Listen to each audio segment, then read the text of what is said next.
Marilena Chauí. Filosofia. Unidade 5. A lógica. Capítulo 1. O nascimento da lógica.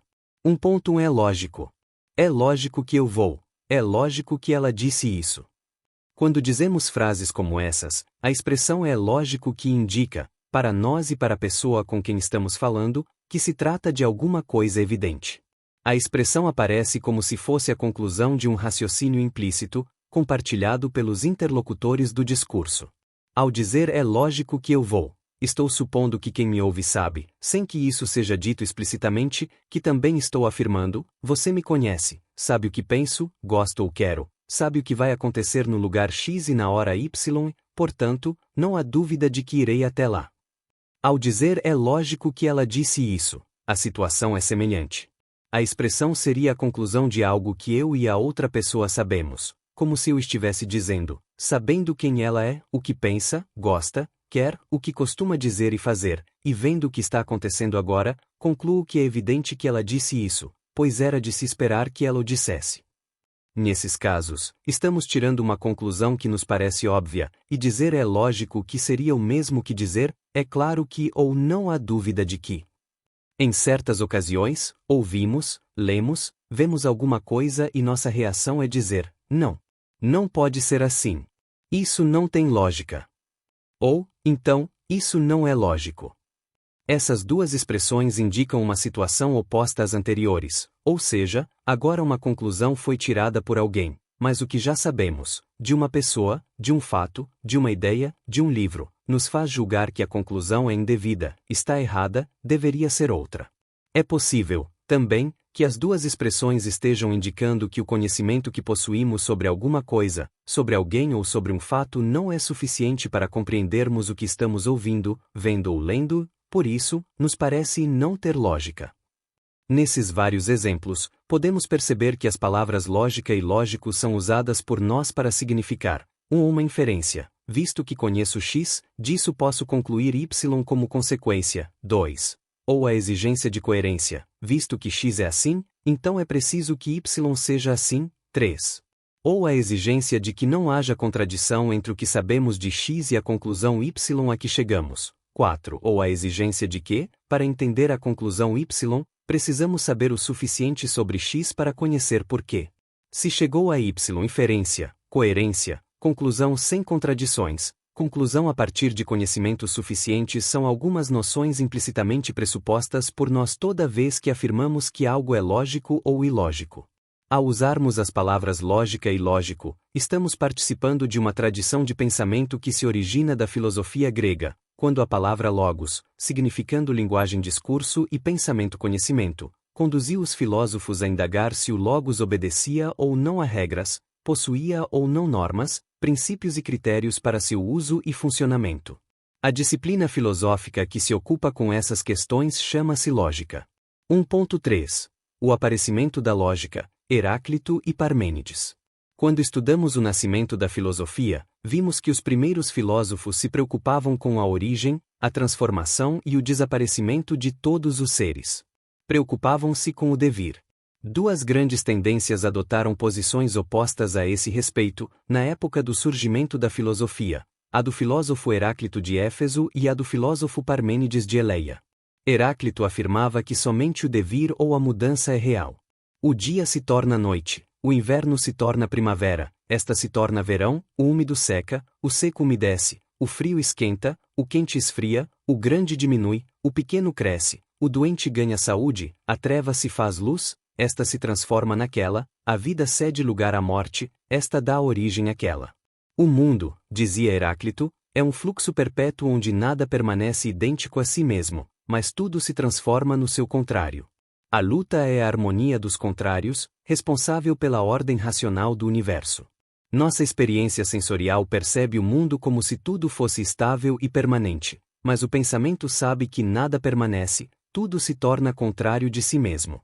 O logos é a mudança e a contradição.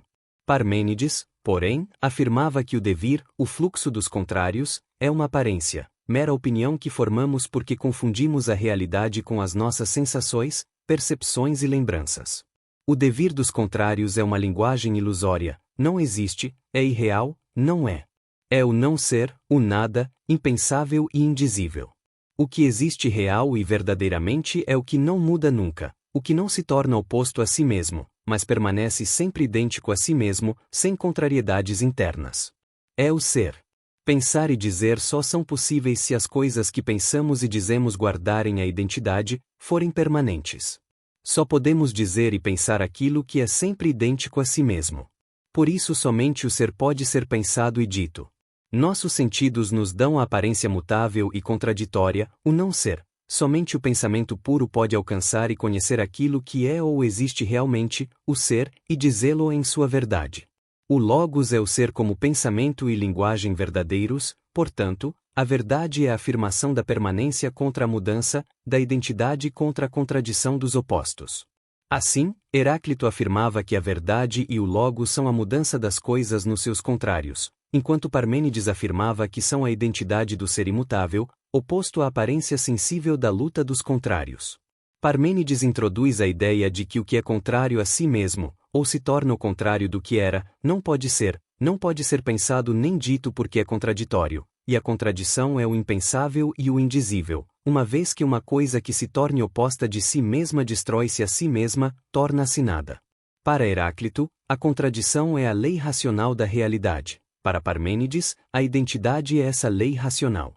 A história da filosofia grega será a história de um gigantesco esforço para encontrar uma solução para o problema posto por Heráclito e Parmênides, pois, se o primeiro tiver razão, o pensamento deverá ser um fluxo perpétuo e a verdade será a perpétua contradição dos seres em mudança contínua. Mas se Parmênides tiver razão, o mundo em que vivemos não terá sentido.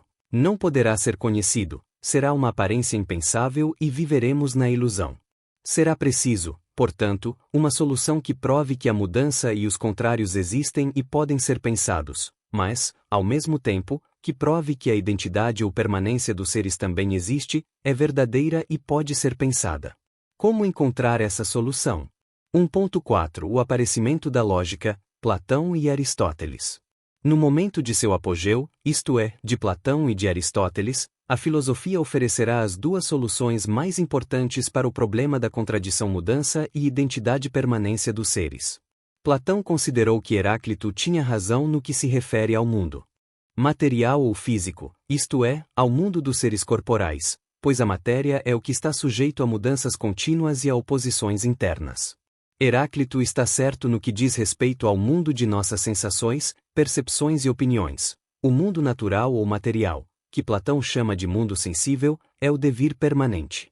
No entanto, dizia Platão, esse mundo é uma aparência, é o mundo dos prisioneiros da caverna, é uma cópia ou sombra do mundo verdadeiro e real. Nesse, Parmênides é quem tem razão. O mundo verdadeiro é o das essências imutáveis, que Platão chama de mundo inteligível, sem contradições nem oposições, sem transformação, onde nenhum ser passa para o seu contraditório. Mas como conhecer as essências e abandonar as aparências? Como sair da caverna? Através de um método do pensamento e da linguagem chamado dialética. Em grego, a palavra dia quer dizer dois, duplo. O sufixo lética deriva-se de logos e do verbo legem. A dialética é um diálogo ou uma conversa em que os interlocutores possuem opiniões opostas sobre alguma coisa e devem discutir ou argumentar de modo a passar das opiniões contrárias à mesma ideia ou ao mesmo pensamento sobre aquilo que conversam. A dialética platônica é um procedimento intelectual e linguístico que parte de alguma coisa que deve ser separada ou dividida em dois ou duas partes contrárias ou opostas, de modo que se conheça sua contradição e se possa determinar qual dos contrários é verdadeiro e qual é falso. A dialética é um debate, uma discussão, um diálogo entre opiniões contrárias e contraditórias para que o pensamento e a linguagem passem da contradição entre as aparências à identidade de uma essência. Superar os contraditórios e chegar ao que é sempre idêntico a si mesmo é a tarefa da discussão dialética, que revela o mundo sensível como heraclitiano e o mundo inteligível como parmenidiano. Aristóteles, por sua vez, segue uma via diferente da escolhida por Platão. Considera desnecessário separar realidade e aparência em dois mundos diferentes. Há um único mundo no qual existem essências e aparências, e não aceita que a mudança ou o devir seja mera aparência ilusória. Há seres cuja essência é mudar e há seres cuja essência é imutável.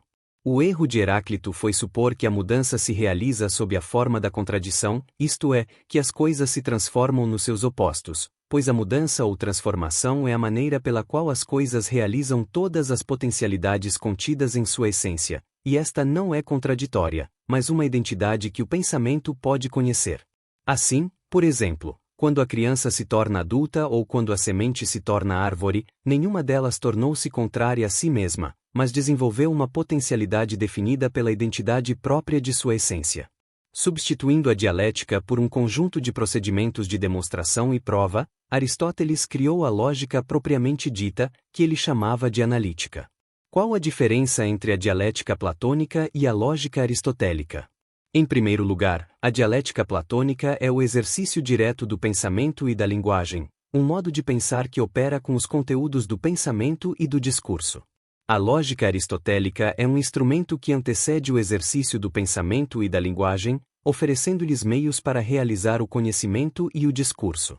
Em segundo lugar, a dialética platônica é uma atividade intelectual destinada a trabalhar contrários e contradições para superá-los, chegando à identidade da essência ou da ideia imutável. A lógica aristotélica oferece procedimentos que devem ser empregados naqueles raciocínios que se referem a todas as coisas das quais possamos ter um conhecimento universal e necessário, e seu ponto de partida não são opiniões contrárias, mas princípios, regras e leis necessárias e universais do pensamento. Capítulo 2. Elementos de lógica. 2.1 Principais características da lógica. Aristóteles propôs a primeira classificação geral dos conhecimentos ou das ciências, dividindo-as em 3 tipos: teoréticas, práticas e produtivas. Todos os saberes referentes a todos os seres, todas as ações e produções humanas encontravam-se distribuídos nessa classificação, que ia da ciência mais alta, a filosofia primeira, até o conhecimento das técnicas criadas pelos homens para a fabricação de objetos. No entanto, nessa classificação não encontramos a lógica. Por quê? Para Aristóteles, a lógica não era uma ciência teorética, nem prática ou produtiva, mas um instrumento para as ciências. Eis porque o conjunto das obras lógicas aristotélicas recebeu o nome de órgano, palavra grega que significa instrumento. A lógica caracteriza-se como instrumental, é o instrumento do pensamento para pensar corretamente e verificar a correção do que está sendo pensado. Formal, não se ocupa com os conteúdos pensados ou com os objetos referidos pelo pensamento, mas apenas com a forma pura e geral dos pensamentos, expressa através da linguagem. Propedêutica, é o que devemos conhecer antes de iniciar uma investigação científica ou filosófica, pois somente ela pode indicar os procedimentos, métodos, raciocínios, demonstrações, que devemos empregar para cada modalidade de conhecimento. Normativa, fornece princípios, leis, regras e normas que todo pensamento deve seguir se quiser ser verdadeiro. Doutrina da prova, estabelece as condições e os fundamentos necessários de todas as demonstrações. Dada uma hipótese, permite verificar as consequências necessárias que dela decorrem. Dada uma conclusão, permite verificar se é verdadeira ou falsa. Geral e atemporal, as formas do pensamento, seus princípios e suas leis não dependem do tempo e do lugar, nem das pessoas e circunstâncias, mas são universais, necessárias e imutáveis como a própria razão. O objeto da lógica é a proposição, que exprime, através da linguagem, os juízos formulados pelo pensamento. A proposição é a atribuição de um predicado a um sujeito. O encadeamento dos juízos constitui o raciocínio, e este se exprime logicamente através da conexão de proposições. Essa conexão chama-se silogismo. A lógica estuda os elementos que constituem uma proposição, as categorias, os tipos de proposições e de silogismos e os princípios necessários a que toda proposição e todo silogismo devem obedecer para serem verdadeiros. O princípio da identidade, o da não contradição e o do terceiro excluído. 2.2 A proposição. Uma proposição é constituída por elementos que são seus termos. Aristóteles define os termos ou categorias como citação, abre aspas, aquilo que serve para designar uma coisa, fecha aspas, fim da citação, Aristóteles. São palavras não combinadas com outras e que aparecem em tudo quanto pensamos e dizemos. Há 10 categorias ou termos. 1. Substância, por exemplo, homem, Sócrates, animal. 2. Quantidade, por exemplo, 2 metros de comprimento.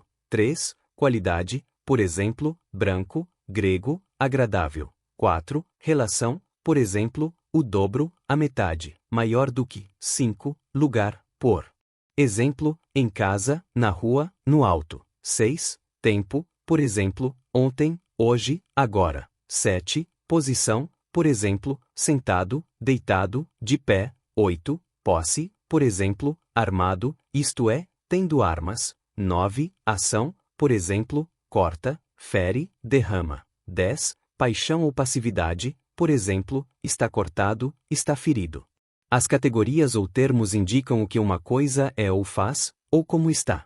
São aquilo que nossa percepção e nosso pensamento captam imediata e diretamente numa coisa, não precisando de qualquer demonstração, pois nos dão a apreensão direta de uma entidade simples.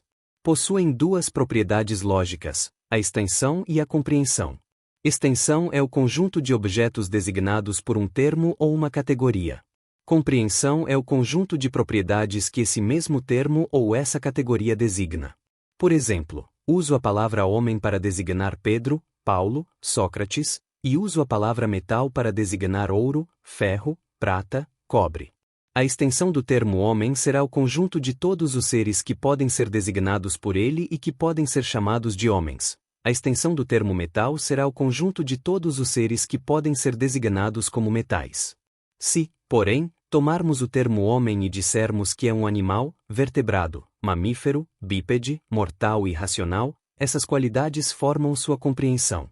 Se tomarmos o termo metal e dissermos que é um bom condutor de calor e que reflete a luz, teremos a compreensão desse termo.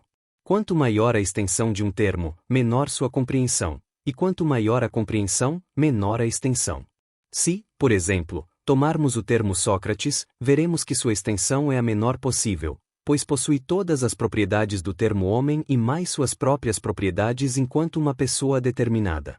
Essa distinção permite classificar os termos ou categorias em três tipos: gênero, extensão maior e compreensão menor, exemplo, animal, espécie, extensão média e compreensão média, exemplo, homem, indivíduo, extensão menor e compreensão maior, exemplo, Sócrates.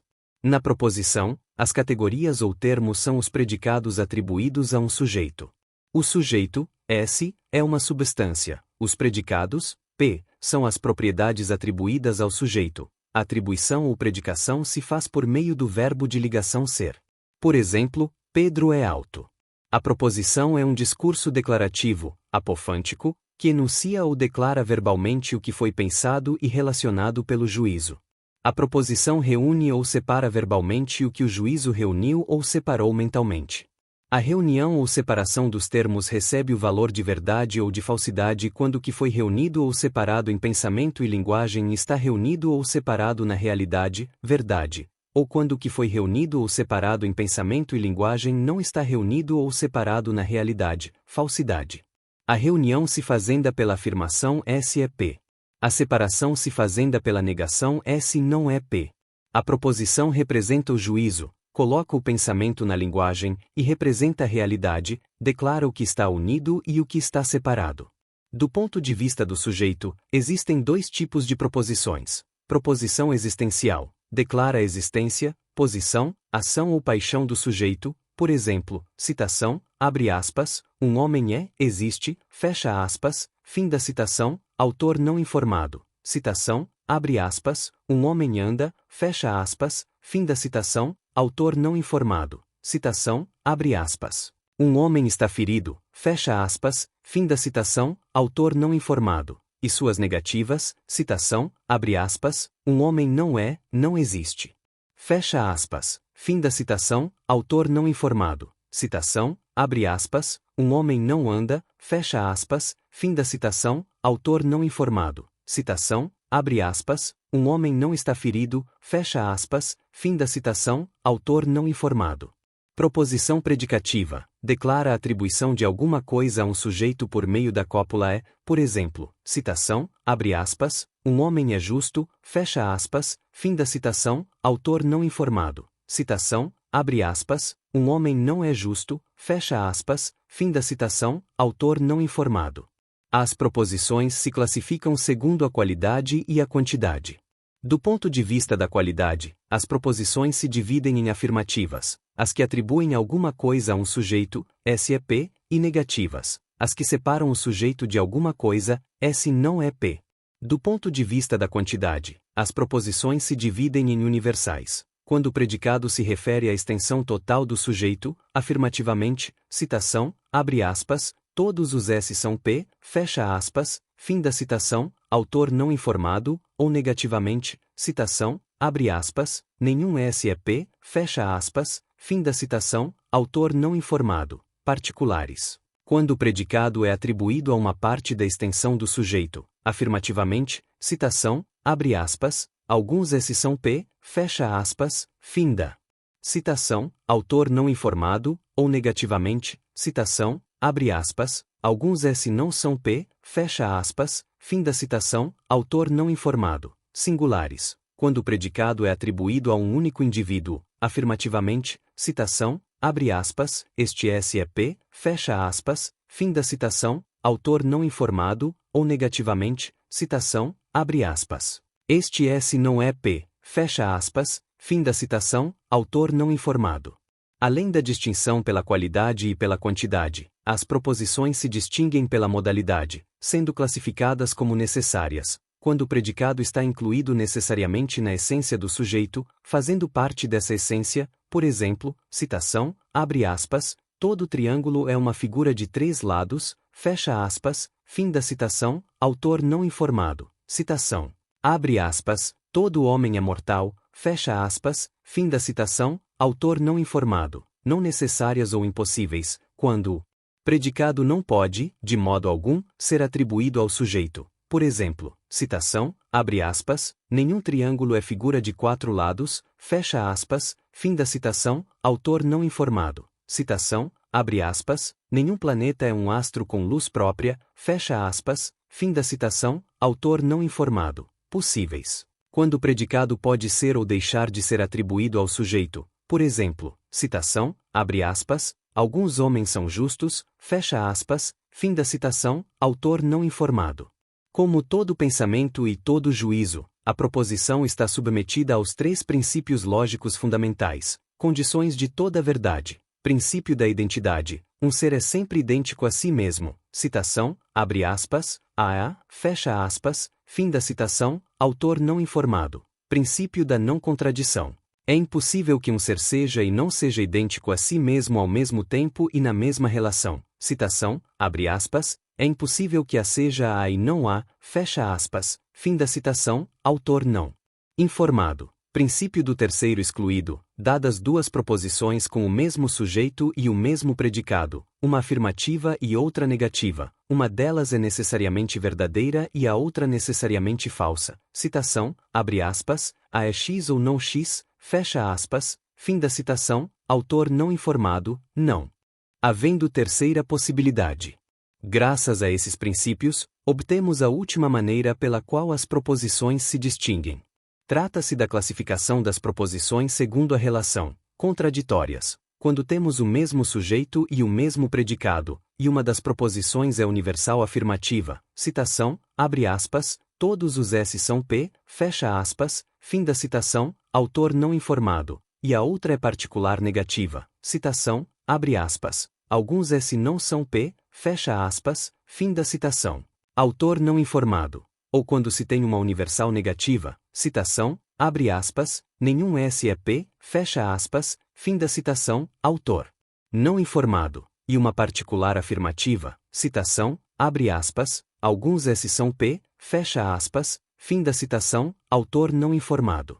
Contrárias. Quando, tendo o mesmo sujeito e o mesmo predicado, uma das proposições é universal afirmativa, citação, abre aspas, todo S é P, fecha aspas, fim da citação, autor não informado, e a outra é universal negativa, citação, abre aspas, nenhum S é P, fecha aspas, fim da citação, autor não informado, ou quando uma das proposições é particular afirmativa, citação, abre aspas, alguns S são P, fecha aspas, fim da citação, autor não informado, e a outra é particular negativa, citação, abre aspas, alguns S não são P, fecha aspas, fim da citação, autor não informado.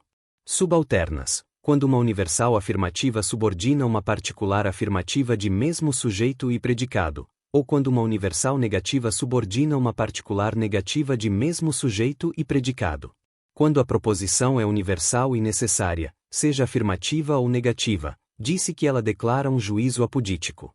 Quando a proposição é universal ou particular possível, afirmativa ou negativa, disse que ela declara um juízo hipotético, cuja formulação é, citação, abre aspas, se, reticências, então, reticências, fecha aspas, fim da citação, autor não informado.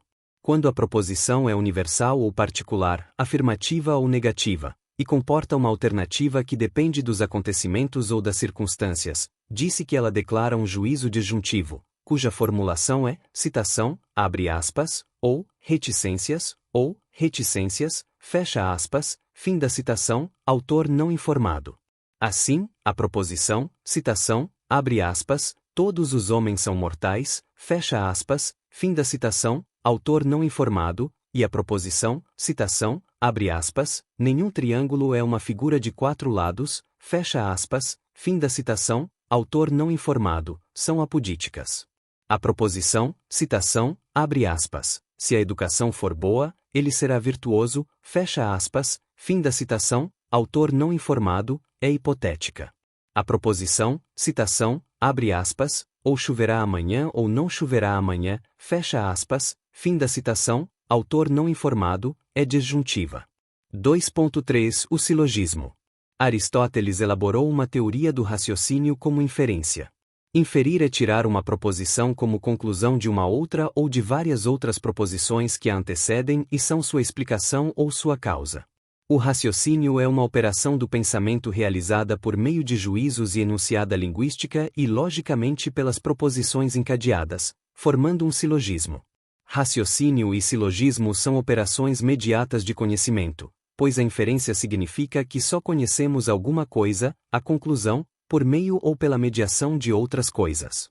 A teoria aristotélica do silogismo é o coração da lógica, pois é a teoria das demonstrações ou das provas, da qual depende o pensamento científico e filosófico. O silogismo possui 3 características principais. É mediato, exige um percurso de pensamento e de linguagem para que se possa chegar a uma conclusão. É dedutivo, é um movimento de pensamento e de linguagem que parte de certas afirmações verdadeiras para chegar a outras também verdadeiras e que dependem necessariamente das primeiras. É necessário, porque é dedutivo. As consequências a que se chega na conclusão resultam necessariamente da verdade do ponto de partida. Por isso, Aristóteles considera o silogismo que parte de proposições apodíticas superior ao que parte de proposições hipotéticas ou possíveis, designando-o com o nome de ostensivo, pois ostenta ou mostra claramente a relação necessária e verdadeira entre o ponto de partida e a conclusão. O exemplo mais famoso do silogismo ostensivo é, citação, abre aspas, todos os homens são mortais, fecha aspas, fim da citação, autor não informado, citação, abre aspas, Sócrates é homem, fecha aspas, fim da citação, autor não informado, citação, abre aspas, logo, Sócrates é mortal, fecha aspas, fim da citação, autor não informado. Um silogismo é constituído por 3 proposições. A primeira é chamada de premissa maior, a segunda, de premissa menor, e a terceira, de conclusão, inferida das premissas pela mediação de um termo chamado termo médio. As premissas possuem termos chamados extremos e a função do termo médio é ligar os extremos. Essa ligação é a inferência ou dedução, sem ela, não há raciocínio nem demonstração. Por isso, a arte do silogismo consiste em saber encontrar o termo médio que ligará os extremos e permitirá chegar à conclusão. O silogismo, para chegar a uma conclusão verdadeira, deve obedecer a um conjunto complexo de regras. Dessas regras, apresentamos as mais importantes, tomando como referência o silogismo clássico oferecido acima. A premissa maior deve conter o termo extremo maior, no caso, citação, abre aspas, mortais, fecha aspas, fim da citação, autor não informado, e o termo médio, no caso, citação, abre aspas, homens, fecha aspas, fim da citação, autor não informado. A premissa menor deve conter o termo extremo menor, no caso, citação, abre aspas, Sócrates, fecha aspas, fim da citação, autor não informado. E o termo médio, no caso, citação, abre aspas, homem, fecha aspas, fim da citação, autor não informado. A conclusão deve conter o maior e o menor e jamais deve conter o termo médio. No caso, deve conter, citação, abre aspas, Sócrates, fecha aspas, fim da citação, autor não informado, citação, abre aspas, mortal, fecha aspas, fim da citação, autor não informado. E jamais deve conter, citação, abre aspas, homem, fecha aspas, fim da citação, autor não informado. Sendo função do médio ligar os extremos, deve estar nas premissas, mas nunca na conclusão. A ideia geral da dedução ou inferência silogística é, citação, abre aspas, A é verdade de B, fecha aspas, fim da citação, autor não informado. Citação, abre aspas, B é verdade de C, fecha aspas, fim da citação, autor não informado. Citação, abre aspas, logo, A é verdade de C, fecha aspas, fim da citação, autor não informado. A inferência silogística também é feita com negativas. Citação, abre aspas, nenhum anjo é mortal, fecha aspas, fim da citação, autor não informado. Citação, abre aspas, Miguel é anjo, fecha aspas, fim da citação, autor não informado. Citação, abre aspas, logo, Miguel não é mortal, fecha aspas, fim da citação, autor não informado. A proposição é uma predicação ou atribuição. As premissas fazem a atribuição afirmativa ou negativa do predicado ao sujeito, estabelecendo a inclusão ou exclusão do médio no maior e a inclusão ou exclusão do menor no médio. Graças a essa dupla inclusão ou exclusão, o menor estará incluído ou excluído do maior. Por ser um sistema de inclusões, ou exclusões, entre sujeitos e predicados, o silogismo é a declaração da inerência do predicado ao sujeito, inerência afirmativa quando o predicado está incluído no sujeito, inerência negativa quando o predicado está excluído do sujeito. A ciência é a investigação dessas inerências, por meio das quais se alcança a essência do objeto investigado. A inferência silogística deve obedecer a 8 regras, sem as quais a dedução não terá validade, não sendo possível dizer se a conclusão é verdadeira ou falsa. Um silogismo deve ter um termo maior, um menor e um médio e somente 3 termos, nem mais, nem menos. O termo médio deve aparecer nas 2 premissas e jamais aparecer na conclusão. Deve ser tomado em toda a sua extensão. Isto é, como um universal, pelo menos uma vez, pois, do contrário, não se poderá ligar o maior e o menor.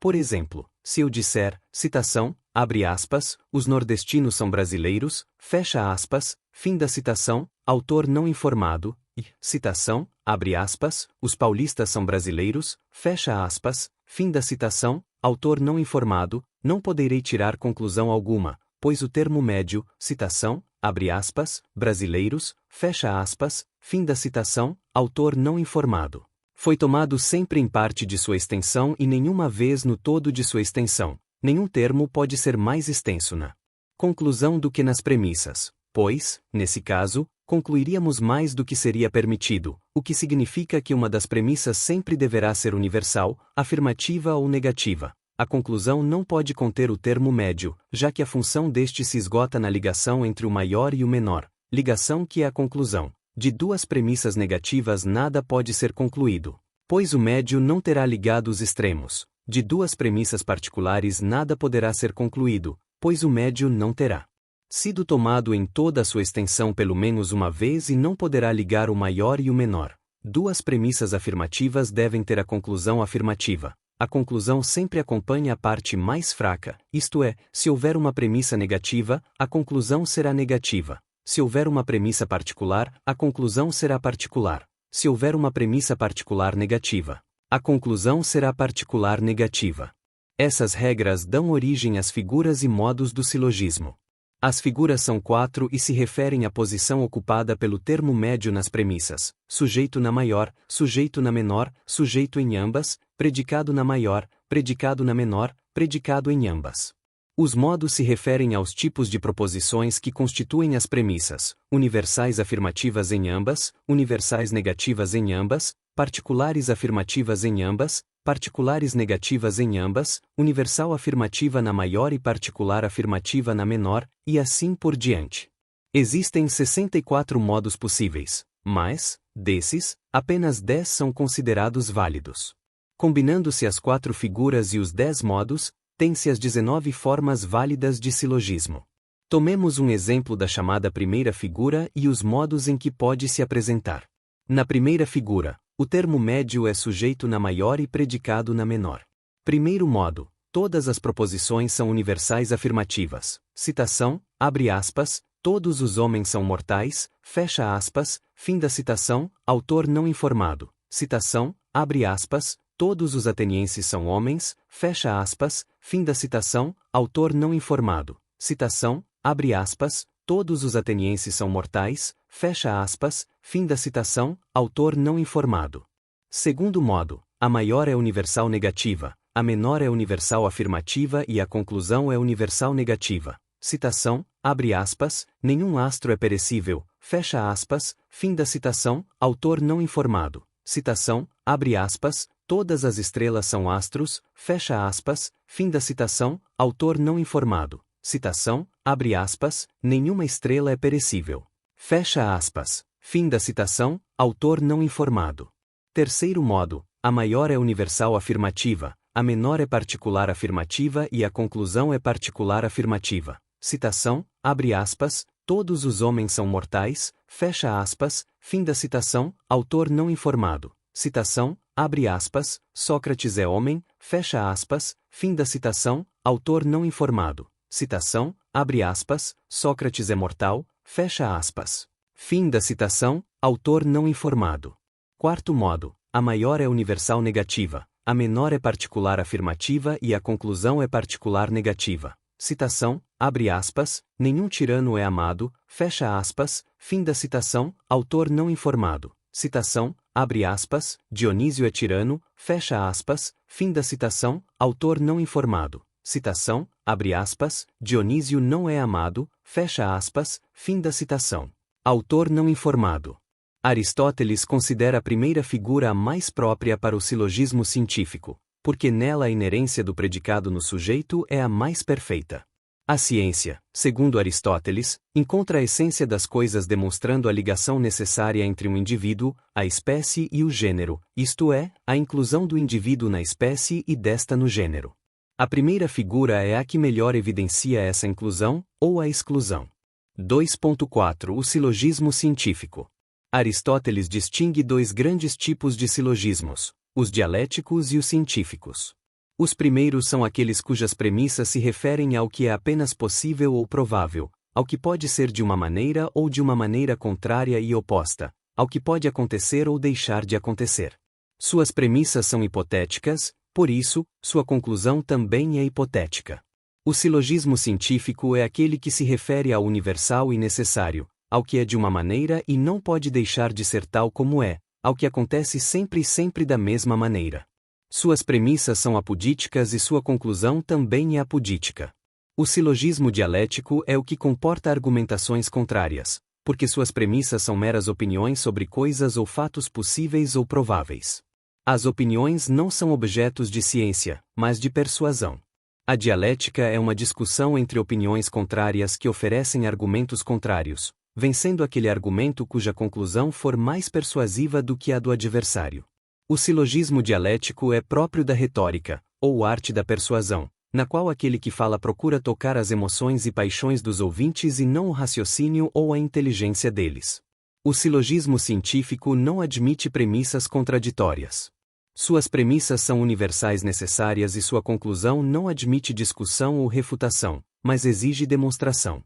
Por esse motivo, o silogismo científico deve obedecer a 4 regras, sem as quais sua demonstração não terá valor. As premissas devem ser verdadeiras, não podem ser possíveis ou prováveis, nem falsas. As premissas devem ser primárias ou primeiras, isto é, indemonstráveis, pois, se tivermos que demonstrar as premissas, teremos que ir de regressão em regressão indefinidamente e nada demonstraremos. As premissas devem ser mais inteligíveis do que a conclusão, pois a verdade desta última depende inteiramente da absoluta clareza e compreensão que tenhamos das suas condições, isto é, das premissas. As premissas devem ser causa da conclusão, isto é, devem estabelecer as coisas ou os fatos que causam a conclusão e que a explicam, de tal maneira que, ao conhecê-las, estamos conhecendo as causas da conclusão. Esta regra é da maior importância porque, para Aristóteles, conhecer é conhecer as causas ou pelas causas. O que são as premissas de um silogismo científico? São verdades indemonstráveis, evidentes e causais. São de 3 tipos: axiomas, como, por exemplo, os 3 princípios lógicos ou afirmações do tipo citação, abre aspas, o todo é maior do que as partes, fecha aspas, fim da citação, autor não informado. Postulados, isto é, os pressupostos de que se vale uma ciência para iniciar o estudo de seus objetos, por exemplo, o espaço plano, na geometria, o movimento e o repouso, na física. Definições, que, para Aristóteles, são as premissas mais importantes de uma ciência, do gênero que é o objeto da ciência investigada. A definição deve dizer o que a coisa estudada é, como é, por que é, sob quais condições é. A definição deve dar o que, o como, o porquê e o se da coisa investigada, que é o sujeito da proposição. A definição está referida ao termo médio, pois é ele que pode preencher as 4 exigências: que, como, porquê e se, e é por seu intermédio que o silogismo alcança o conceito da coisa investigada. Através do termo médio, a definição oferece o conceito da coisa por meio das categorias substância, quantidade, qualidade, relação, lugar, tempo, posição, posse, ação, paixão, e da inclusão necessária do indivíduo na espécie e no gênero. O conceito nos oferece a essência da coisa investigada, suas propriedades necessárias ou essenciais, e o termo médio é o atributo essencial para chegar à definição. Por isso, a definição consiste em encontrar para um sujeito, uma substância, seus atributos essenciais, seus predicados. Um atributo é essencial quando faz uma coisa ser o que ela é, ou cuja ausência impediria a coisa de ser tal como é. Citação, abre aspas, mortal é um atributo essencial de Sócrates, fecha aspas, fim da citação, autor não informado. Um atributo é acidental quando sua presença ou sua ausência não afetam a essência da coisa. Citação, abre aspas, gordo é um atributo acidental de Sócrates, fecha aspas, fim da citação, autor não informado. O silogismo científico não lida com os predicados ou atributos acidentais. A ciência é um conhecimento que vai de seu gênero mais alto às suas espécies mais singulares. A passagem do gênero à espécie singular se faz por uma cadeia dedutiva ou cadeia silogística, na qual cada espécie funciona como gênero para suas subordinadas e cada uma delas se distingue das outras por uma diferença específica. Definir é encontrar a diferença específica entre seres do mesmo gênero. A tarefa da definição é oferecer a definição do gênero e a diferença específica essencial que distingue uma espécie da outra. A demonstração, o silogismo, partirá do gênero, oferecerá a definição da espécie e incluirá o indivíduo na espécie e no gênero, de sorte que a essência ou o conceito do indivíduo nada mais é do que sua inclusão ou sua inerência à espécie e ao gênero. A demonstração parte da definição do gênero e dos axiomas e postulados referentes a ele. Deve provar que o gênero possui realmente os atributos ou predicados que a definição, os axiomas e postulados afirmam que ele possui. O que é essa prova? É a prova de que as espécies são os atributos ou predicados do gênero e são elas o objeto da conclusão do silogismo. Com isso, percebe-se que uma ciência possui 3 objetos: os axiomas e postulados, que fundamentam a demonstração, a definição do gênero, cuja existência não precisa nem deve ser demonstrada, e os atributos essenciais ou predicados essenciais do gênero, que são suas espécies, às quais chega à conclusão.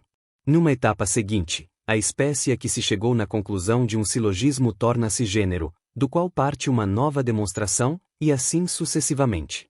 Para que o silogismo científico cumpra sua função, ele deve respeitar, além das regras gerais do silogismo, 4 exigências relativas às suas premissas. Devem ser premissas verdadeiras para todos os casos de seu sujeito, devem ser premissas essenciais, isto é, a relação entre o sujeito e o predicado deve ser sempre necessária. Seja porque o predicado está contido na essência do sujeito, por exemplo, o predicado linha está contido na essência do sujeito triângulo, seja porque o predicado é uma propriedade essencial do sujeito, por exemplo, o predicado curva tem que estar necessariamente referido ao sujeito linha, seja porque existe uma relação causal entre o predicado e o sujeito. Por exemplo, o predicado equidistantes do centro é a causa do sujeito círculo, uma vez que está é a figura geométrica cuja circunferência tem todos os pontos equidistantes do centro. Em resumo, as premissas devem estabelecer a inerência do predicado à essência do sujeito, devem ser premissas próprias, isto é, referem-se exclusivamente ao sujeito daquela ciência e de nenhuma outra. Por isso, não posso ir buscar premissas da geometria, cujos sujeitos são as figuras, na aritmética, cujos sujeitos são os números, nem as da biologia, cujos sujeitos são os seres vivos, na astronomia, cujos sujeitos são os astros. Em outras palavras, o termo médio do silogismo científico se refere aos atributos essenciais dos sujeitos de uma ciência determinada e de nenhuma outra. Devem ser premissas gerais, isto é, nunca devem referir-se aos indivíduos, mas aos gêneros e às espécies, pois o indivíduo define-se por eles e não eles pelo indivíduo. Capítulo 3. A lógica após Aristóteles. 3.1 A lógica estoica. Vimos que Aristóteles emprega a palavra analítica para referir-se ao estudo das leis ou regras que o pensamento deve seguir para exprimir a verdade. Não emprega a palavra lógica. Esta foi introduzida por uma corrente filosófica do período final da filosofia grega, o estoicismo. Os estoicos afirmavam que só existem corpos, mesmo a alma era corporal, sendo um sopro sutil e invisível, o pneuma. Afirmavam também que há certas coisas que não existem propriamente, mas subsistem por meio de outras, sendo incorporais. Entre os incorporais colocavam o exprimível, isto é, a linguagem ou o discurso, e consideravam o estudo dos discursos ou dos logoi uma disciplina filosófica especial, a lógica. Por afirmarem que somente os corpos existem, os estoicos afirmavam, como consequência, que os juízos e as proposições só poderiam referir-se ao particular ou ao singular, uma vez que os universais não têm existência, ou seja, não existem corpos universais, mas apenas singulares. As coisas singulares se imprimem em nós por meio da percepção ou da representação. Sobre elas formulamos os juízos e os exprimimos em proposições verdadeiras ou falsas, cabendo à lógica duas tarefas: determinar os critérios pelos quais uma proposição pode ser considerada verdadeira ou falsa, e estabelecer as condições para o encadeamento verdadeiro de proposições, isto é, o raciocínio como ligação entre proposições singulares. Por meio da percepção temos a representação direta de uma realidade. Nossa memória guarda a recordação dessa representação e de muitas outras, formando a experiência. Da experiência nascem noções gerais sobre as coisas, noções comuns, que são antecipações sobre as coisas singulares de que temos ou teremos percepções. A lógica se refere à relação entre as noções comuns gerais e as representações particulares. As noções comuns gerais correspondem ao que Aristóteles chamou de categorias, mas reduzidas a apenas 4: o sujeito ou substância, expresso por um substantivo ou por um pronome; a qualidade, expressa por adjetivos; a ação e a paixão, expressas pelos verbos; e a relação, que se estabelece entre as 3 primeiras categorias. Uma outra inovação importante trazida pelos estoicos refere-se à proposição. Esta não é, como era para Aristóteles, a atribuição de um predicado ao sujeito, SEP, mas é um acontecimento expresso por palavras. O predicado é um verbo que indica algo que acontece ou aconteceu com o sujeito. Citação, abre aspas, Pedro morre, fecha aspas, fim da citação, autor não informado, e não, citação, abre aspas, Pedro é mortal, fecha aspas, fim da citação, autor não informado, citação, abre aspas, é dia, está claro, fecha aspas, fim da citação, autor não informado, e não, citação, abre aspas, o dia é claro, fecha aspas, fim da citação, autor não informado, citação, abre aspas, João adoece, fecha aspas, fim da citação, autor não informado, e não, citação, abre aspas, João é doente, fecha aspas. Fim da citação, autor não informado. Como consequência das inovações, só há corpos, só há coisas singulares, só há 4 categorias, somente o verbo é predicado. Os estoicos concebem a lógica como uma disciplina que se ocupa dos significados, buscando, por meio deles, aquilo que significa e aquilo que é. Por exemplo, se eu disser, citação, abre aspas, Sócrates, fecha aspas, fim da citação, autor não informado, temos nessa palavra aquilo que o significado significa, alguém chamado Sócrates, e nela temos também o próprio Sócrates. Que é aquilo que é, ou seja, a coisa real significada pela palavra Sócrates.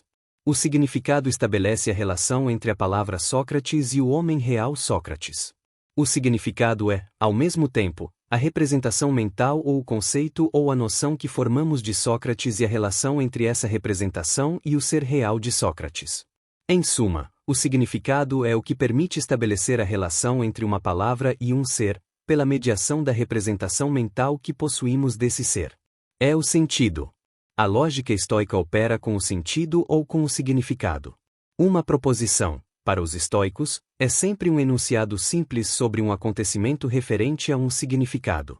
Citação, abre aspas, Sócrates escreve, fecha aspas, fim da citação, autor não informado. Citação, abre aspas, Sócrates anda, fecha aspas, fim da citação, autor não informado. Citação, abre aspas, Sócrates senta-se, fecha aspas, fim da citação, autor não informado. Existem 5 tipos de ligações entre as proposições, formando 5 tipos de raciocínios. Raciocínio hipotético, que exprime uma relação entre um antecedente e um consequente, do tipo se, reticências, então, reticências. Por exemplo, citação, abre aspas, se há fumaça, então há fogo, há fumaça, portanto, há fogo, fecha aspas, fim da citação, autor não informado. Citação, abre aspas, se é noite, então há trevas, é noite, portanto, há trevas, fecha aspas, fim da citação, autor não informado. Raciocínio conjuntivo, que simplesmente justapõe os acontecimentos, por exemplo, citação, abre aspas, é dia, está claro, fecha aspas, fim da citação, autor não informado, ou citação, abre aspas, é dia e está claro, fecha aspas, fim da citação, autor não informado. Raciocínio disjuntivo, que separa os enunciados, de modo que somente um deles seja verdadeiro, por exemplo, citação, abre aspas, ou é dia ou é noite, fecha aspas, fim da citação, autor não informado. Raciocínio causal, que exprime a causa do acontecimento, por exemplo, citação, abre aspas, visto que está claro, portanto, é dia, fecha aspas, fim da citação, autor não informado. Raciocínio relativo, que exprime o mais, ou maior, e o menos, ou menor, por exemplo, citação, abre aspas, está menos escuro quando é mais dia, fecha aspas, fim da citação, autor não informado. De todos os tipos de raciocínio, o mais importante é o hipotético, porque os outros são variantes dele, como se pode observar no exemplo, citação, abre aspas, este soldado tem sangue no peito. Se tem sangue no peito, feriu-se. Tem sangue no peito, portanto, feriu-se, fecha aspas, fim da citação, autor não informado. Outro exemplo, citação, abre aspas, será dia ou noite? Se está claro, então é dia, portanto, não é noite, fecha aspas, fim da citação, autor não informado. Durante a Idade Média, os filósofos se dividiram em 2 grandes correntes, os aristotélicos, como Santo Tomás de Aquino, e os chamados terministas, que adotaram a lógica estoica, como foi o caso de Guilherme de Ockham. Os primeiros são considerados racionalistas, enquanto os segundos são considerados empiristas, já que só admitem a existência e a experiência de coisas singulares de que temos sensação ou percepção, e porque só aceitam a conexão de proposições cuja conclusão exprima fatos ou acontecimentos presentes. A lógica contemporânea irá buscar nos estoicos a ideia de relação, contrapondo-a à atribuição aristotélica, que estabelece a inclusão do predicado no sujeito. 3.2 Os medievais e os clássicos. Para Platão, a dialética era o instrumento para alcançar a verdade. Por meio dela, a faculdade de conhecer subia das opiniões contrárias ou opostas até as ideias ou essências universais, a realidade verdadeira. A dialética era, assim, um método de diálogo que partia da discussão entre interlocutores que, possuindo apenas imagens confusas das coisas, defendiam posições contrárias sobre um assunto ou sobre alguma coisa. As contradições entre as opiniões iam sendo discutidas, depuradas e purificadas pelos argumentos racionais da dialética, que persuadia os interlocutores a alcançar a identidade da ideia, a mesma para todos.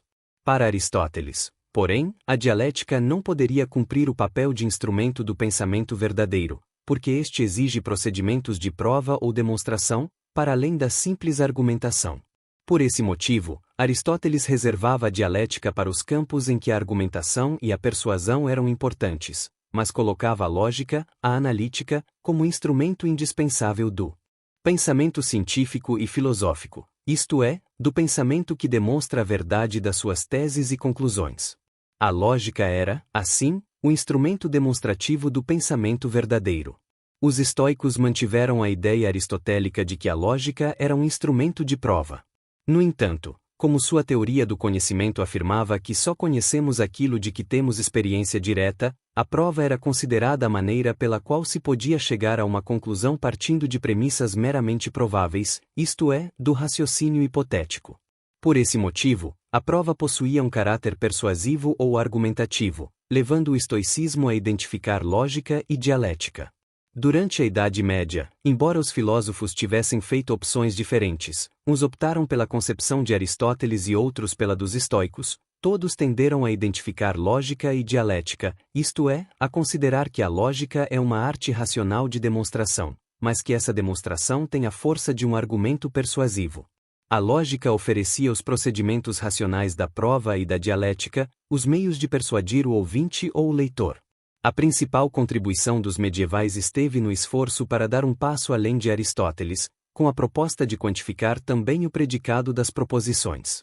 Assim, além das proposições serem universais ou particulares em função do sujeito, todos os S, nenhum S, alguns S, este S, deveriam ser também universais ou particulares conforme o predicado, todos os P, nenhum P, alguns P, este P.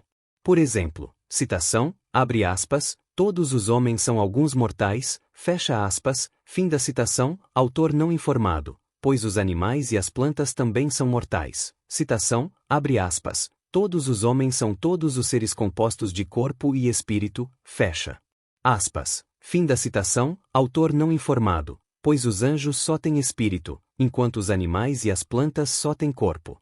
Os medievais também contribuíram para a lógica, deixando mais clara a relação entre ela e a linguagem, isto é, mostrando que a lógica é inseparável de um uso ordenado e regulado da linguagem. Partindo do latim, que era a língua culta usada pela filosofia, pela ciência, pelas artes e pelo direito, estabeleceram regras para todas as funções sintáticas e semânticas dos signos da língua latina. Essa concepção da lógica como relação entre o pensamento e uma linguagem perfeitamente ordenada e regulada, capaz de exprimir claramente as ideias, foi intensamente desenvolvida no século XVII por Leibniz, que propôs uma arte combinatória, inspirada na álgebra. Assim como a álgebra possui símbolos próprios, inconfundíveis e universais para todos os matemáticos, assim também a lógica deveria ser uma linguagem perfeita, totalmente purificada das ambiguidades e contrassensos da linguagem cotidiana. Leibniz propôs uma linguagem simbólica artificial, isto é, construída especialmente para garantir ao pensamento plena clareza nas demonstrações e nas provas. A relação entre lógica e matemática também foi desenvolvida no século XVII pelo filósofo inglês Hobbes, tendo a geometria como modelo. Hobbes considerava o raciocínio um cálculo, isto é, quando raciocinamos, simplesmente somamos, subtraímos, multiplicamos ou dividimos ideias, cabendo à lógica estabelecer as regras universais desse cálculo. A linguagem, dizia Hobbes, é uma convenção social. É por convenção que fazemos determinados sons e determinadas grafias, isto é, determinadas palavras, corresponderem a certas coisas e não a outras, consequentemente, o significado linguístico e mental resulta dessa convenção social. A lógica caberia organizar, ordenar e sistematizar as formas corretas do uso das convenções, garantindo que cada palavra e cada ideia, cada proposição e cada conceito pudessem corresponder-se, livres de toda confusão e ambiguidade. Esse ideal de uma lógica simbólica perfeita, inspirada na linguagem matemática, veio concretizar-se apenas nos meados do século XIX, com a publicação de duas obras, Análise Matemática da Lógica, de Boole, em 1847, e Lógica Formal, de Morgan, também em 1847. Caberia mais tarde ao filósofo alemão Frege e aos filósofos ingleses Bertrand Russell e Alfred Whitehead completar e consolidar a grande transformação da lógica, abandonando as teorias aristotélicas da inferência por uma nova concepção de proposição lógica. 3.3 A lógica matemática. Para os antigos e os medievais aristotélicos, os princípios e as leis da lógica correspondiam à estrutura da própria realidade, pois o pensamento exprime o real e dele participa.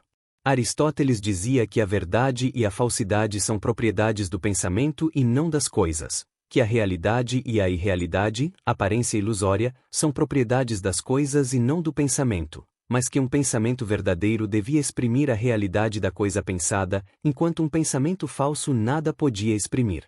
Para os medievais terministas e para os modernos, século XVII, a lógica era uma arte de pensar, para bem conduzir a razão nas ciências. Os princípios e as leis da lógica correspondiam à estrutura do próprio pensamento, sobretudo a do raciocínio dedutivo, para os filósofos franceses de Port Royal, e a do raciocínio indutivo, para o filósofo inglês Francis Bacon. Como arte de pensar, a lógica oferecia ao conhecimento científico e filosófico as leis do pensamento verdadeiro e os procedimentos para a avaliação dos conhecimentos adquiridos. Essa lógica, antiga e moderna, não era plenamente formal, pois não era indiferente aos conteúdos das proposições, nem às operações intelectuais do sujeito do conhecimento. A forma lógica recebia o valor de verdade ou falsidade a partir da verdade ou falsidade dos atos de conhecimento do sujeito e da realidade ou irrealidade dos objetos conhecidos. Ao contrário, a lógica contemporânea, procurando tornar-se um puro simbolismo do tipo matemático e um cálculo simbólico, preocupa-se cada vez menos com o conteúdo material das proposições, a realidade dos objetos referidos pela proposição, e com as operações intelectuais do sujeito do conhecimento, a estrutura do pensamento. Tornou-se plenamente formal. Assim como o matemático lida com objetos que foram construídos pelas próprias operações matemáticas, de acordo com princípios e regras prefixados e aceitos por todos, assim também o lógico elabora os símbolos e as operações que constituem o objeto lógico por excelência, a proposição. O lógico indaga que forma deve possuir uma proposição para que seja-lhe atribuída o valor de verdade ou falsidade, represente a forma do pensamento e represente a relação entre pensamento, linguagem e realidade. A lógica descreve as formas, as propriedades e as relações das proposições, graças à construção de um simbolismo regulado e ordenado que permite diferenciar linguagem cotidiana e linguagem lógica formalizada. Boole definiu a lógica como citação, abre aspas, o método que repousa sobre o emprego de símbolos, dos quais se conhecem as leis gerais de combinação e cujos resultados admitem interpretação coerente, fecha aspas, fim da citação, Boole. A lógica tornou-se cada vez mais uma ciência formal da linguagem, mas de uma linguagem muito especial, que nada tem a ver com a linguagem cotidiana, pois trata-se de uma linguagem inteiramente construída por ela mesma, partindo do modelo da matemática. Dois aspectos devem ser mencionados para melhor compreendermos a relação entre a lógica contemporânea e a matemática. A mudança no modo de conceber o que seja a matemática. Durante séculos, na verdade desde os gregos, considerou-se a matemática uma ciência baseada na intuição intelectual de verdades absolutas, existentes em si e por si mesmas, sem depender de qualquer interferência humana. Os axiomas, as figuras geométricas, os números e as operações aritméticas, os símbolos e as operações algébricas eram considerados verdades absolutas, universais, necessárias, que existiriam com ou sem os homens e que permaneceriam existindo mesmo se os humanos desaparecessem. Para muitos filósofos, a matemática chegou a ser considerada a ciência divina por excelência. No entanto, desde o século XIX passou-se a considerar a matemática uma ciência que resulta de uma construção intelectual, uma invenção do espírito humano, sem que suas entidades sejam existentes em si e por si mesmas. Os entes matemáticos são puras idealidades construídas pelo intelecto ou pelo pensamento, que formulam um conjunto rigoroso de princípios, regras, normas e operações, para a criação de figuras, números, símbolos, cálculos e assim por diante. No final do século XIX, o matemático italiano Peano realizou um estudo sobre a aritmética dos números cardinais finitos demonstrando que podia ser derivada de 5 axiomas ou proposições primitivas e de 3 termos não definíveis: zero, número e sucessor de. Desta maneira, a matemática surgia como um ramo da lógica, cabendo ao alemão Frege e aos ingleses Bertrand Russell e Alfred Whitehead prosseguir o trabalho de Peano, oferecendo as definições lógicas dos 3 termos que o matemático italiano julgara indefiníveis. Frege ofereceu o primeiro conceito de sistema formal e os primeiros exemplos do cálculo de proposições e de predicados. A matemática é uma ciência de formas e cálculos puros organizados numa linguagem simbólica perfeita, na qual cada signo é um algoritmo, isto é, um símbolo com um único sentido. É elaborada pelo espírito humano e não um pensamento intuitivo que contemplaria entidades perfeitas e eternas, existentes em si e por si mesmas. 2. Mudança no modo de conceber o pensamento, distinguindo psicologia e teoria do conhecimento.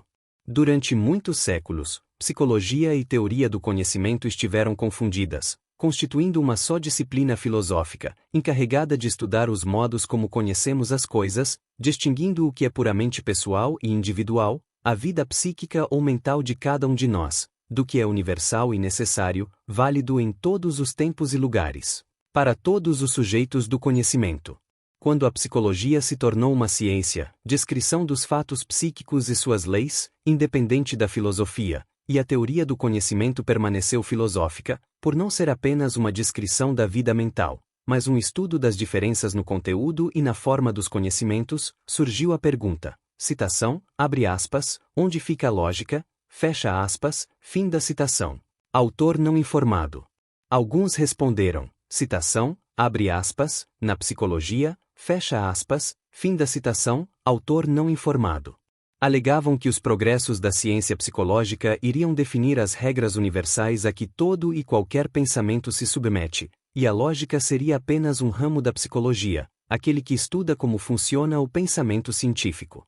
Essa corrente lógica recebeu o nome de psicologismo lógico, mas foi logo refutada pela maioria dos lógicos e particularmente pelo alemão Edmund Husserl, o criador da fenomenologia. A pergunta, citação, abre aspas, onde fica a lógica, fecha aspas, fim da citação, autor não informado, os lógicos responderam, citação, abre aspas, consigo mesma, fecha aspas, fim da citação, autor não informado.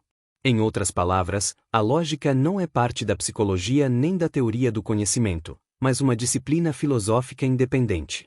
Essa independência decorre da complexidade do pensamento, pois quando pensamos, há 4 fatores que nos permitem pensar: o sujeito que pensa, o sujeito do conhecimento estudado pela teoria do conhecimento, o ato de pensar, as operações mentais estudadas pela psicologia, o objeto pensado, estudado pelas ciências, e o pensamento decorrente do ato de pensar, esse, o objeto da lógica.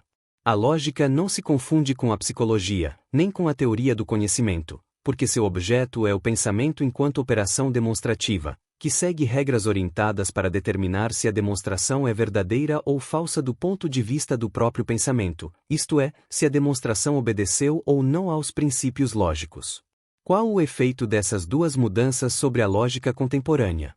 Em primeiro lugar, ao manter a proximidade e a relação com a matemática, a lógica passou a ser entendida como avaliadora da verdade ou falsidade do pensamento, concebido como uma construção intelectual. Ora, se o pensamento constrói seus próprios objetos, em vez de descobri-los ou contemplá-los, essa construção, segundo os próprios matemáticos, faz com que a matemática deva ser entendida como um discurso ou como uma linguagem que obedece a certos critérios e padrões de funcionamento. Assim sendo, a lógica adotou para si o modelo de um discurso ou de uma linguagem que lida com puras formas sem conteúdo e tais formas são símbolos de tipo matemático, algoritmos. Em segundo lugar, distinguindo-se da psicologia e da teoria do conhecimento, a lógica passou a dedicar-se menos ao pensamento e muito mais à linguagem, seja como tradução, representação ou expressão do pensamento, seja como discurso independente do pensamento.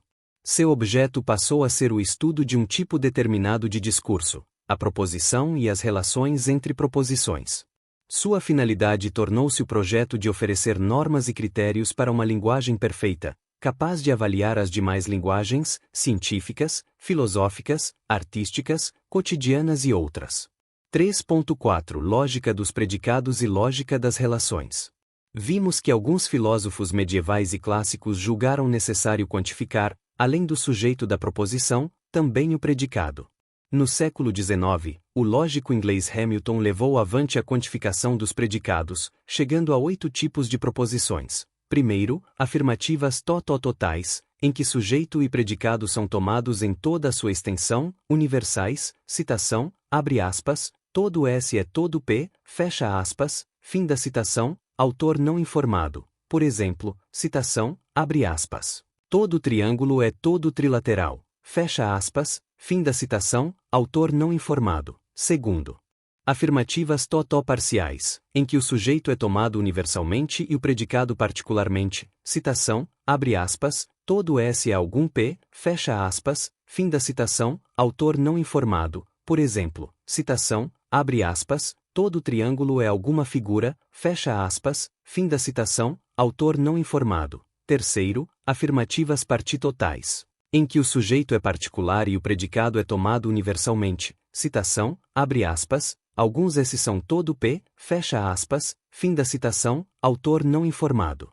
Por exemplo, citação, abre aspas, alguns sul-americanos são todos os brasileiros, fecha aspas, fim da citação, autor não informado. Quarto, afirmativas partiparciais, em que o sujeito e o predicado são tomados como particulares, citação, abre aspas, algum S é algum P, fecha aspas, fim da citação, autor não informado, por exemplo, citação, abre aspas. Algumas figuras equilaterais são alguns triângulos, fecha aspas, fim da citação, autor não informado. Quinto, negativas totais, em que o sujeito em toda a sua extensão é excluído de toda a extensão do predicado. Citação, abre aspas, nenhum S é nenhum P, fecha aspas, fim da citação, autor não informado, por exemplo, citação, abre aspas, nenhum triângulo é nenhum quadrado, fecha aspas, fim da citação, autor não informado. Sexto, negativas parciais, em que todo sujeito é excluído de apenas uma parte do predicado. Citação, abre aspas, nenhum S é algum P, fecha aspas, fim da citação, autor não informado, por exemplo, citação.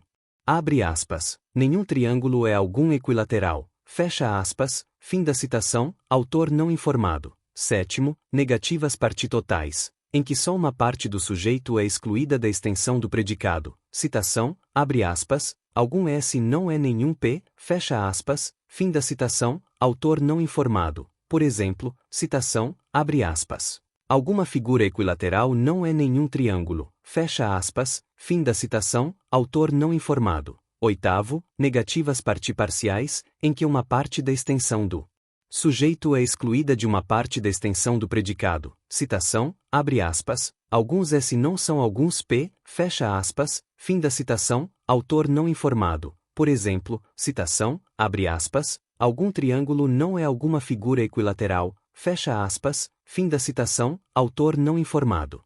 As proposições poderiam converter-se simplesmente umas nas outras. Finalmente, uma proposição era apenas uma equação entre um sujeito e um predicado. Com isso, o raciocínio já não consistia em fazer uma noção entrar em outra, a antiga inerência aristotélica, mas em ser capaz de substituir outra equivalente em proposições dadas, de sorte que proposições usando palavras como homem, animal, mortal e outras poderiam ser tratadas como os raciocínios matemáticos que usam símbolos como x, y e z. Estava aberta a porta para que Boole propusesse o cálculo lógico. O cálculo lógico realizou-se em duas etapas diferentes. Na primeira, com a introdução das noções de classe e função, manteve-se a ideia de que a proposição é a inclusão de um sujeito em um predicado, ou melhor, a inclusão de toda ou parte da extensão do sujeito em toda ou parte da extensão do predicado. Na segunda etapa, com a introdução da ideia de relação, passou-se da concepção inclusiva exclusiva do sujeito e do predicado à de sua equivalência ou substituição de um por outro. À medida que se desenvolveu a formalização e a matematização da lógica, a noção de predicado recebeu um novo sentido e um novo tratamento. Passou a ser tratada como classe. Esta é um conjunto de objetos que, possuindo algo em comum, vão juntos. Um predicado é o que permite reunir determinados objetos em classes: a classe dos azuis, a classe dos esféricos, a classe dos sul-americanos, a classe dos felizes, a classe dos miseráveis, a classe dos sólidos e outras. Um predicado isolado, azul, feliz, sólido, miserável e outros, não é verdadeiro nem falso. Recebe tal valor apenas a partir da inclusão ou exclusão do sujeito em uma classe. Com a classe, o predicado se torna uma relação entre duas variáveis e essa relação chama-se função. A lógica passa a construir um simbolismo que permite definir as funções do predicado, introduzindo novos quantificadores com os quais a função é calculada. Esse cálculo constitui a lógica dos predicados. Por exemplo, a proposição tradicional, citação, abre aspas, Sócrates é homem, fecha aspas, fim da citação, autor não informado, será formalizada como f de A, onde f, a função, significa a quantidade de ser homem e a variável, designa Sócrates. Todavia, a variável poderá designar um indivíduo qualquer, um sujeito indeterminado, e a proposição será escrita como f de x.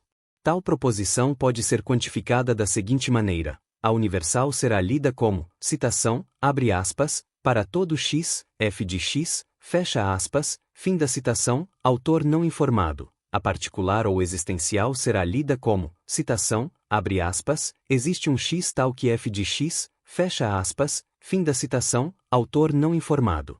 Se, em lugar da inclusão tradicional do predicado no sujeito, tivermos classes, a relação será estabelecida entre elemento e classe, ou entre as próprias classes, tornando a proposição muito mais abrangente e complexa.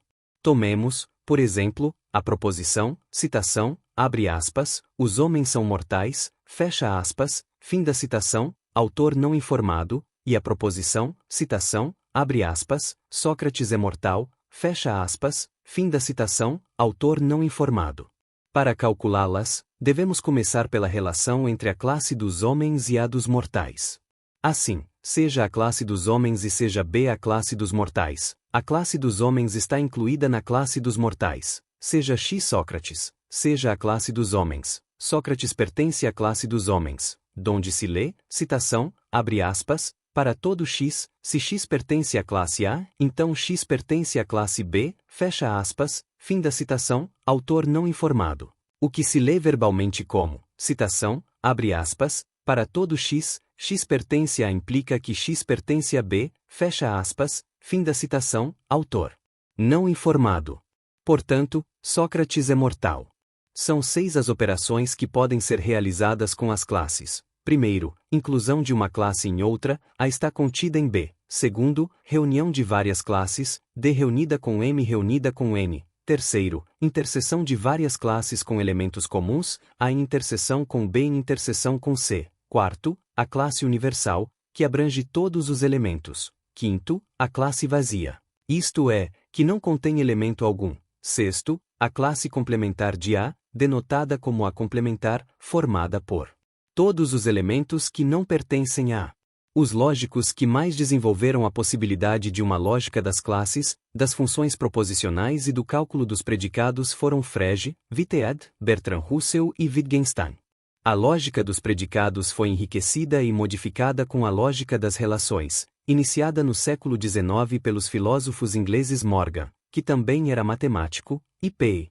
A lógica das relações ocupa-se, como nome indica, com relações entre conjuntos de objetos, maior do que, menor do que, perto de, longe de, mais velho que, mais novo que, pai de, mãe de, irmão de, causa de, finalidade de, semelhança com, diferente de e outras.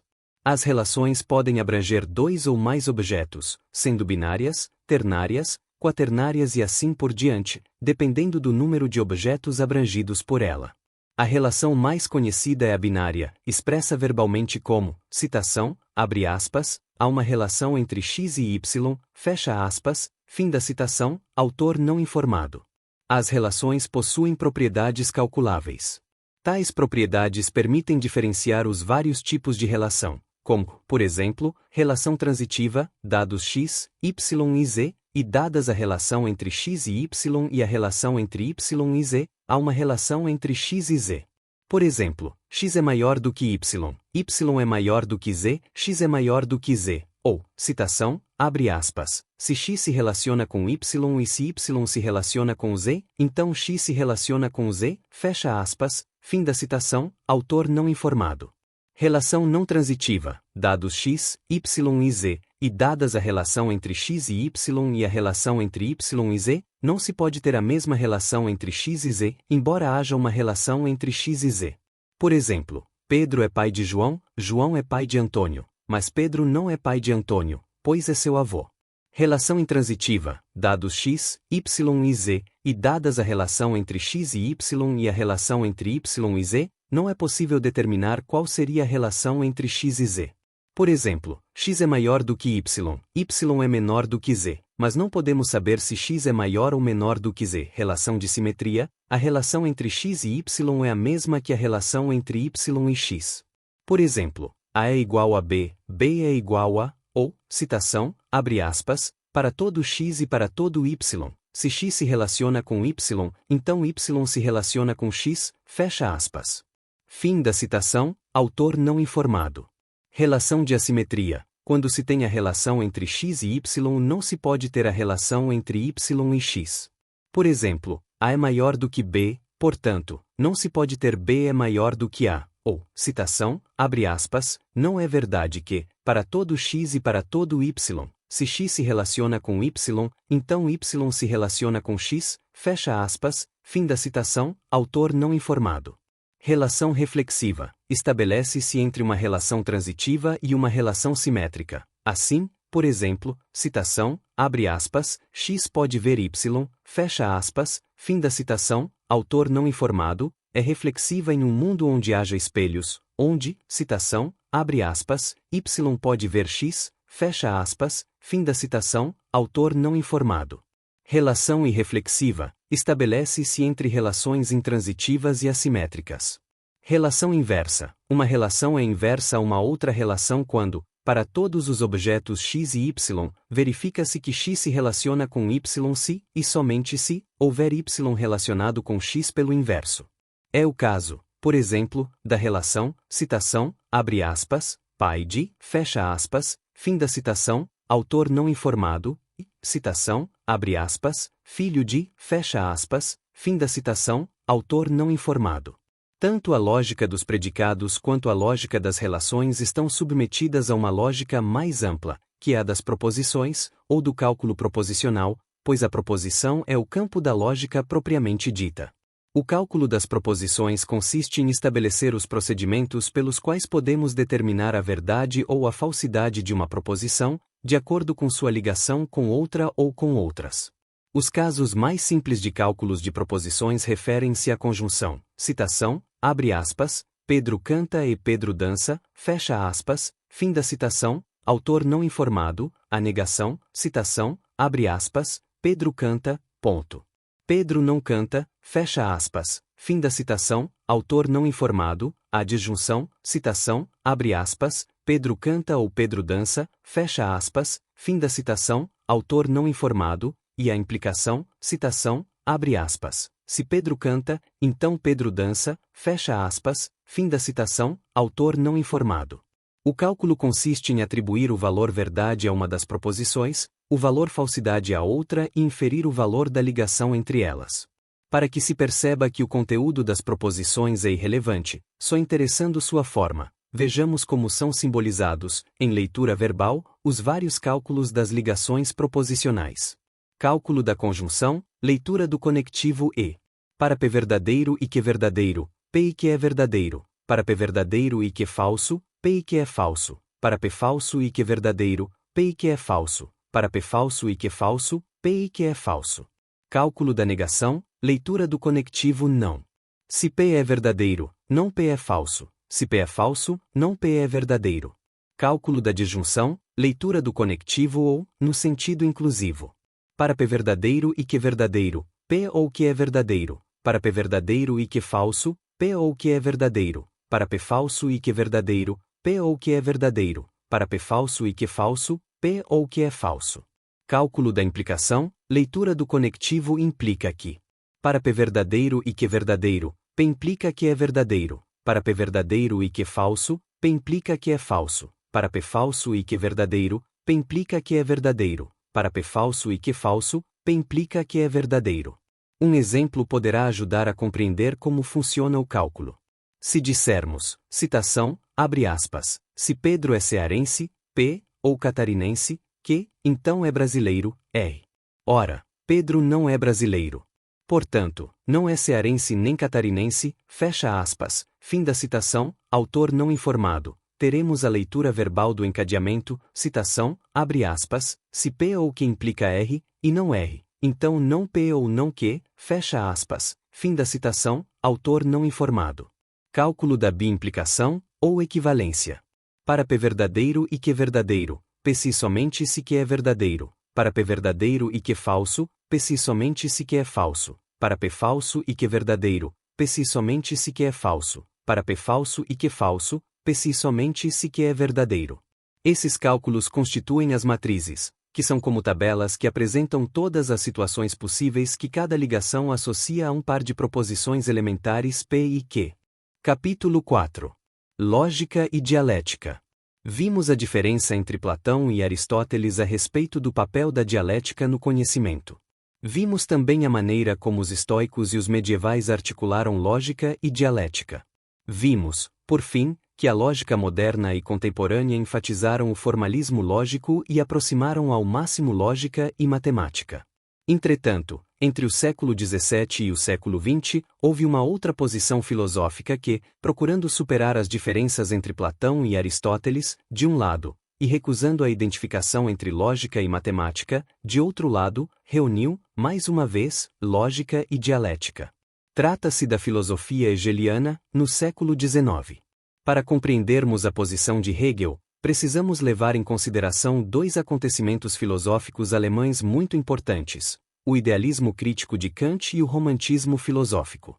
Como já analisamos anteriormente, Kant, ao escrever a Crítica da Razão Pura e a Crítica da Razão Prática, havia estabelecido uma distinção profunda entre a realidade em si e o conhecimento da realidade. A primeira, dizia ele, é inalcançável por nosso entendimento, embora nossa razão aspire por ela, tendo criado a metafísica como conhecimento racional das coisas em si. Mas a metafísica não é possível, é uma ilusão inevitável de nossa razão. Conhecemos apenas o modo como a realidade se apresenta a nós, os fenômenos, organizada pela estrutura de nossa própria capacidade de conhecer, isto é, segundo as formas do espaço e do tempo, e segundo os conceitos ou categorias de nosso entendimento, substância, qualidade, quantidade, causalidade, atividade, passividade.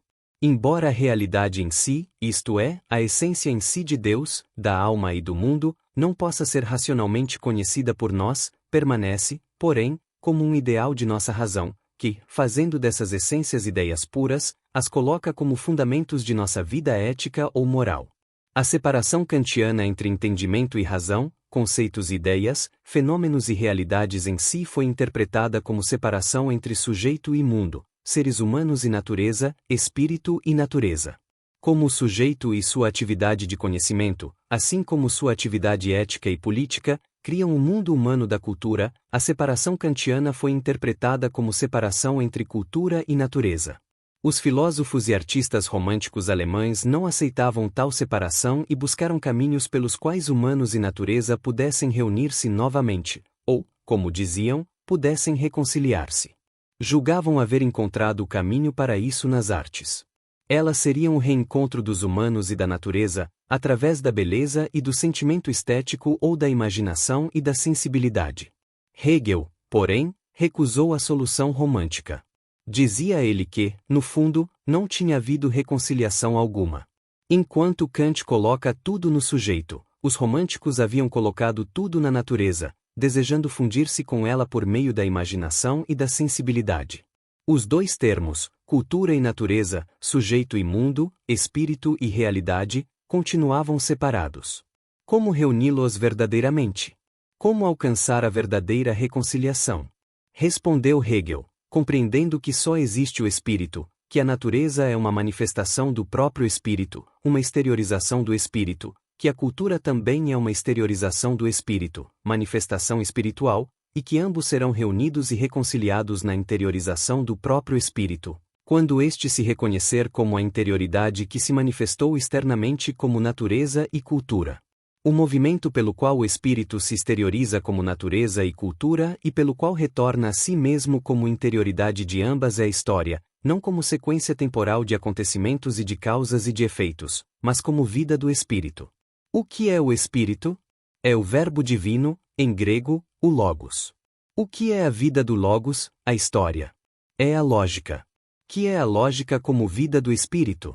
É o movimento pelo qual o espírito produz o mundo, natureza e cultura, conhece sua produção e se reconhece como produtor, é, portanto, o movimento da atividade de criação e de autoconhecimento do espírito.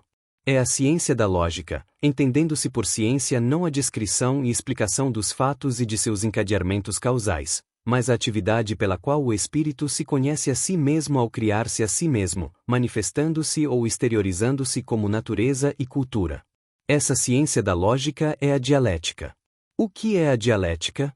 Platão e Aristóteles, divergindo quanto ao papel da dialética no conhecimento, concordavam porém num ponto: a dialética é o logos dividido internamente em predicados opostos ou contrários, dividido internamente por predicados contraditórios.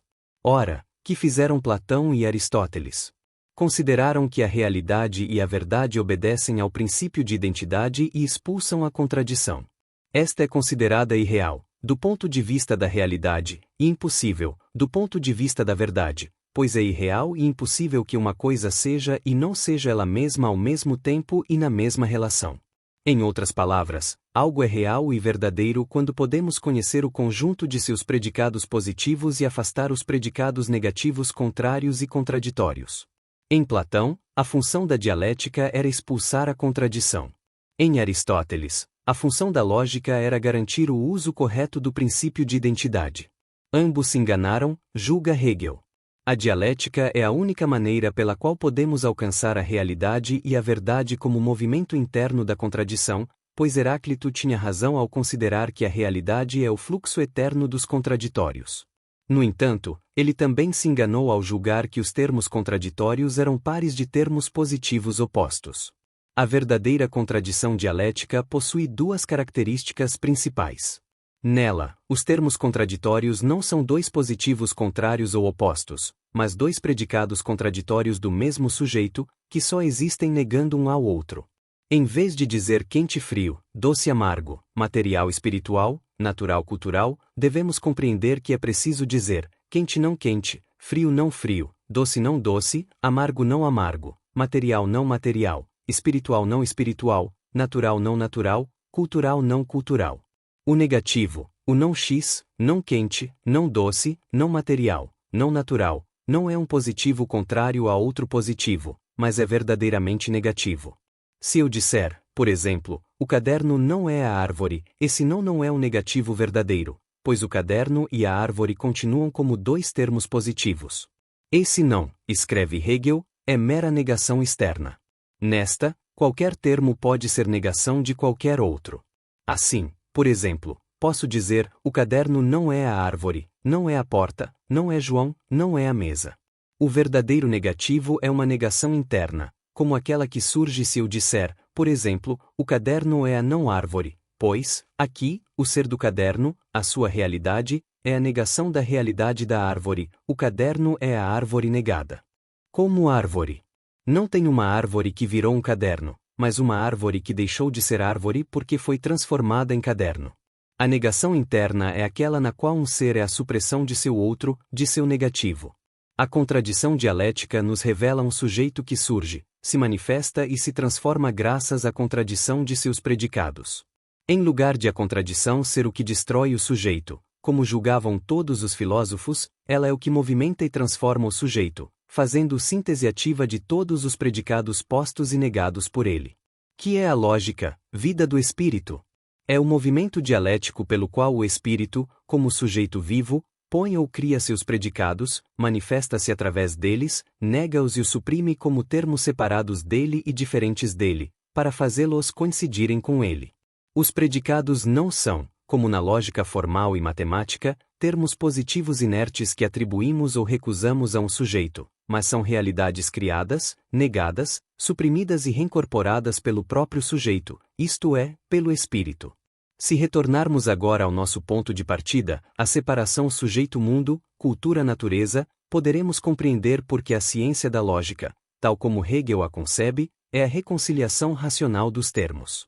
O espírito começa como um sujeito que se exterioriza no predicado natureza, isto é, manifestando-se como coisa, substância, qualidade, quantidade, relações de causa e efeito. Ele é terra, água, ar, fogo, céu, astros, mares, minerais, vegetais, animais. Para conservar-se vivo, o ser natural, a coisa, precisa consumir os seres que o rodeiam, o espírito como natureza nega-se a si mesmo consumindo-se a si mesmo, os animais consomem água, plantas, outros animais, ar, calor, luz. As plantas consomem calor, água, luz. Os astros consomem energia e matéria. Essa negação pelo consumo não é transformadora, pois ela se realiza para conservar as coisas. Entretanto, o espírito se manifesta num outro predicado, a consciência. Esta também busca conservar-se, mas, agora, o faz não pelo simples consumo das coisas naturais, mas pela negação da mera naturalidade delas. O que é essa negação? Quando digo isto é uma montanha, tenho a impressão de que me refiro a uma coisa natural, diferente de mim, existente em si mesma e com características positivas próprias. Entretanto, o simples fato de que chame uma coisa de montanha indica que ela não existe em si, mas existe para mim, isto é, possui um sentido em minha experiência. Suponhamos agora que eu pertença a uma comunidade politeísta, que acredita que os deuses, superiores aos homens, mas dotados de forma humana, habitem os lugares altos. Para mim, agora, a montanha não é mais uma simples coisa, mas a morada sagrada dos deuses. Imaginemos em seguida que somos uma empresa capitalista exploradora de minérios e que haja uma jazida de ferro na montanha. Como empresários, compramos a montanha para explorá-la. Novamente, ela deixou de ser uma simples coisa natural para tornar-se propriedade privada, local de trabalho e capital. Consideremos, por fim, que somos pintores. Nesse caso, a montanha não é nem morada dos deuses, nem propriedade privada capitalista, nem local de trabalho, mas forma, cor, volume, linhas, profundidade, um campo de visibilidade. Sob essas 4 formas, isto é uma montanha, morada dos deuses, jazida de minério de ferro, propriedade privada, capital e campo de visibilidade, a montanha como coisa natural desapareceu, foi negada como mera coisa pela consciência e pela ação humanas. Tornou-se não coisa porque tornou-se montanha para nós, significação, ente cultural.